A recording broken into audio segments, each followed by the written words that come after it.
come to Chennai, particularly if there's ever a test match on. It would be the most wonderful time to come there, see the south and indeed other parts of India as well. But excellencies, distinguished guests, ladies and gentlemen, welcome, or in many cases, welcome back to London.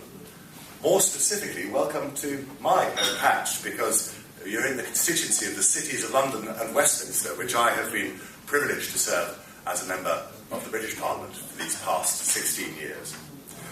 A fortnight ago, I was delighted to be appointed as the Minister of State for Asia at the Foreign and Commonwealth Office. And one of the very first invitations I received was to address this particular and very important assembly. I was very keen to come. First, because I've long known from my work here in London the beating heart of the political, financial and cultural life in this country, that the relationship between the United Kingdom and India has the potential to be one of the most important that the UK enjoys with any nation, anywhere in the world. Second, or perhaps it is the other side of the same coin, because in my 3 visits to date to your beautiful country, I have seen the extraordinary entrepreneurialism of India at first hand. And I'm convinced that ahead of us lie exciting times, both for both of our countries, particularly as the UK leaves the European Union. Now, we are, as many of you will know, exactly 1 year on this week from our referendum. And I fully appreciate that many countries, companies and individuals are still very uncertain about what Brexit potentially means for them. Indeed, it's the question that really lies, I think, at the crux of today's conference. What does Brexit mean for the economic relations between our countries? So I've come here not, I'm afraid, to provide all the answers, but at least in an attempt to give a strategic answer to the question on behalf of the British government, and no doubt on behalf of the countless millions of people in this country who cherish India very dearly. The short answer, I think, is that Brexit means exciting new opportunities for both of our countries. Opportunities to forge ever closer economic, cultural, security and commercial ties. Opportunities to grow existing businesses, but also to invest in new ones of which we had not imagined only a short time ago. But opportunities above all, I know it's something close to the heart of all in India as well, but above all to boost the prosperity of all of those whom we represent. Now, before I say a little more about my understanding of what lies ahead, I just want to make clear what Brexit does not mean.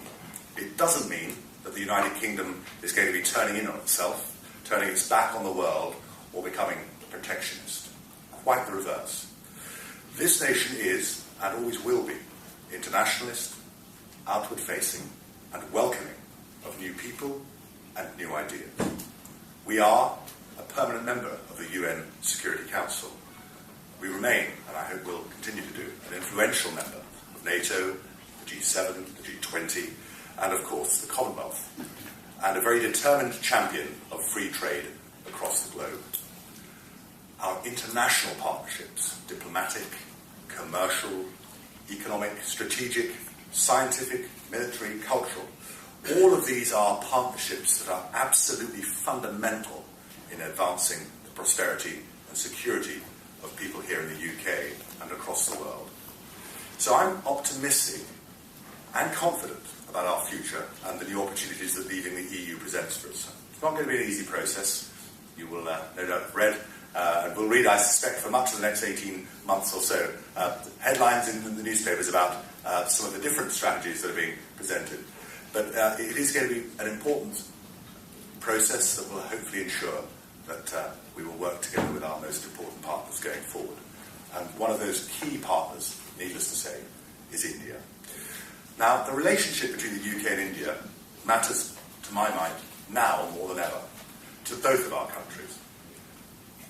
Let's be frank, we don't always see eye to eye on everything, but we can and we must have robust exchanges on our issues of difference. I hope some of those will be diplomatic, robust exchanges behind closed doors, but inevitably, sometimes these things do spill over.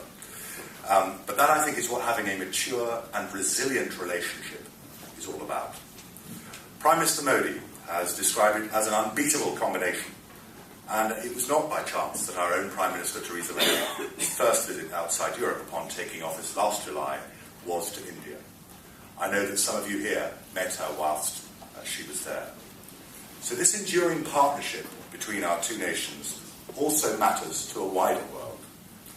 India and the United Kingdom, with our shared values, both have the strongest of interests in developing a more peaceful, secure and prosperous world. That is why we are working together to tackle the major global challenges of our time, from terrorism to cybersecurity and, of course, climate change. Now, the focus today at this conference is on our flourishing trade and investment relationship. This, I think, is hugely important to both our governments and also to the ongoing national interests.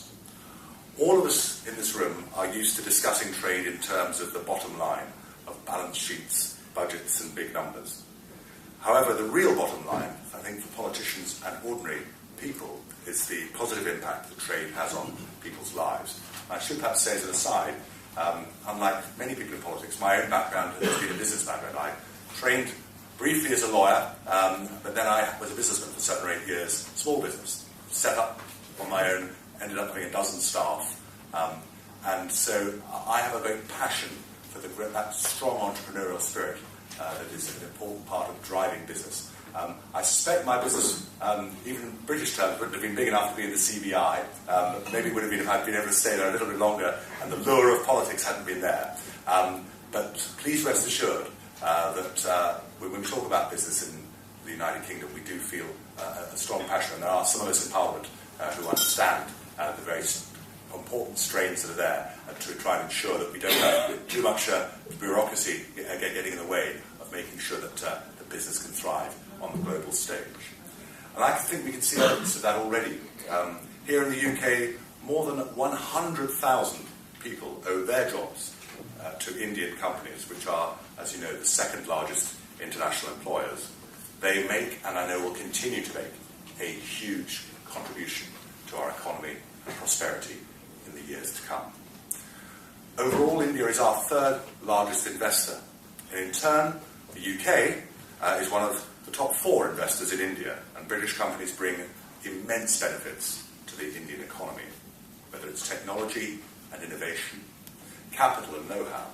They are creating jobs and wealth and supporting Prime Minister Modi's call to make to India. Despite the occasional press article, none of which I think we should take too seriously, I believe that we already have a very strong economic story to tell. India is the world's 7th largest and fastest growing economy, with growth, as you will know, of over 7% a year, forecast to become the world's largest economy by 2030. The UK is creating record numbers of jobs that makes us the envy of many of our neighbours in this part of the world. Today, trade between us is worth some £16 billion a year, but I reckon we can do and must do much, much more than that. If we are collectively to succeed, we will need to enhance those terms of trade. Of course, whilst we remain members of the European Union, we cannot formally negotiate a trade deal. However, I think it is right that we do begin, even at this stage, to talk about what our future trading relationship can look like. So I'm pleased to say that discussions and a joint review are already underway through our newly created Joint Trade Working Group, which is looking into how we can enhance our trading relationships further. And as I say, as a former small businessman myself, I know what really matters is how we can practically strengthen that trade relationship, both through buying and selling goods and services. And that's, of course, why our 2 Prime Ministers agreed to make it a priority that when the UK leaves the European Union, we will build the closest possible relationship going forward. So this is just one part of a much broader economic dialogue between us, which I think will help to promote trade and boost prosperity. In April, the Chancellor of the Exchequer, Philip Hammond, and the Indian Finance Minister, Mr. Jaitley, took part in the 9th UK-India Economic and Financial Dialogue in New Delhi. In the same month, energy collaboration took a major step forward with the inaugural Energy for Growth Dialogue, I know the Confederation played a very important role in this work. Those talks between Minister Goyal and my ministerial colleague Greg Clark helped move forward very substantially a number of commercial partnerships and major deals, which helped, of course, cement the cooperation between our governments. For example, the CDC Group committed to invest some £80 million in renewable energy in India alone.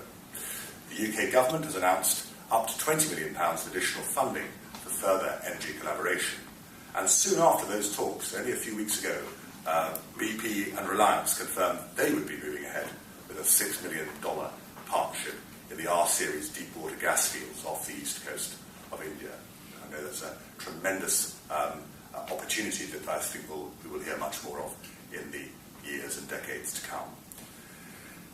The UK welcomes Prime Minister Modi's very ambitious economic reform agenda. For example, his own plan to create a unified indirect tax regime for goods and services across all of India's states is a significant step forward, I think, towards improving the overall business environment.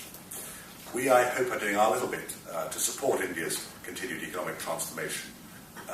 We're helping it climb the World Bank's ease of doing business rankings by helping to share some best practice for better regulation. We are doing our bit, I hope, to provide expertise to help modernise urban India, notably within the three big city partnerships with Indore, with Amaravati and with Pune, through our Smart Cities initiatives. And let me also say, I know the work we're doing with some of the brightest and best young Indians in each of those cities is a fantastic opportunity for our country as well. And having that cross-fertilisation of views is something that will enable us to have better cities going forward here in the UK. But of course there is, and inevitably is, much more that we must continue to do. Our world-leading financial and professional services sector, here of course in my own constituency, but also playing an important part across the UK, is already a major part of India's continuing economic success. I have spent my time encouraging the City of London to do even more to help raise the finance that you seek to enhance India's infrastructure and power sectors in particular. Recognising above all, this is an integral element of the Prime Minister Modi's economic plans. And that's why the UK government is wholeheartedly supporting India's National Investment and Infrastructure Fund, which I hope will play its part in expanding and attracting private capital from abroad. In May, the 2 further rupee masala bonds were launched on the London Stock Exchange by the National Highways Authority of India, and a second green masala bond was launched by the National Thermal Power Corporation. Together, as many of you will know, these raised over £500 million. It is, in my view, only an early example of what all of us can achieve through finding new ways of working together. There is no doubt that at all, really, that our strong trading relationship has a lot also to do with our personal ties. As many of you will know, we have a very dynamic, very impressive, very loyal Indian diaspora, numbering 1.5 million people here in the UK. They contribute hugely to this country. I think far too many of them end up becoming lawyers and accountants rather than necessarily frontline business people, but many, of course, are running businesses that they are very keen to invest in India today and will be, hopefully, in the decades to come. But as Prime Minister Modi rightly says, they are the ongoing living bridge between our two countries. I hope we will continue to strengthen this unique bond, including through educational exchanges. I'm delighted that we have some 18,000 Indian students enrolled in UK higher education institutions this year. And I think it's probably appropriate that at that moment I do say a little bit, if not entirely being able to bust the visa myth, at least to say something about visas and where I see our policy going in the future, because I do recognise for many Indian companies and Indian people it is something that has caused great concern over recent years. And I fully appreciate those concerns in India about our visa policy, and so let me address them now. We welcome students from India. There is no cap on numbers. In 2016, the UK approved 95% of Indian student visa applications. Indian citizens, as you all know, more generally also have greater access to our visa application centres than anywhere else in the world. Indeed, India is the only country in which applicants can have a same-day visa application for the UK. Nearly 60% of skilled worker visas are issued to Indian citizens. Our aim is to make the visa regime as simple, efficient and fair, but we also want to be able to protect the integrity of our borders whilst welcoming visitors and supporting education, research and business. That is why India will be the first visa country to be offered the registered traveller scheme, giving business travellers smooth and rapid clearance at the UK border. India will also become the first government in the world invited to nominate senior business executives to the Great Club, a bespoke visa and immigration service. This, I hope you will agree, will reflect the UK government's genuine commitment to continuing to attract immigrant investment and business from India. To conclude, ladies and gentlemen, I firmly believe that the UK's departure from the EU genuinely offers a real opportunity to take the relationship between our two countries to a new level and, as I say, above all, to boost the prosperity of all of our people. Business and industry, above all, will play an absolutely vital role in this process, with contacts enhanced by that unique living bridge to which your Prime Minister referred. I very much look forward to returning to India soon as the UK Minister of State with responsibility for this absolutely critical relationship across the globe. I trust that I will play my small part too, along with all of you here, in taking this great partnership through to its next phase.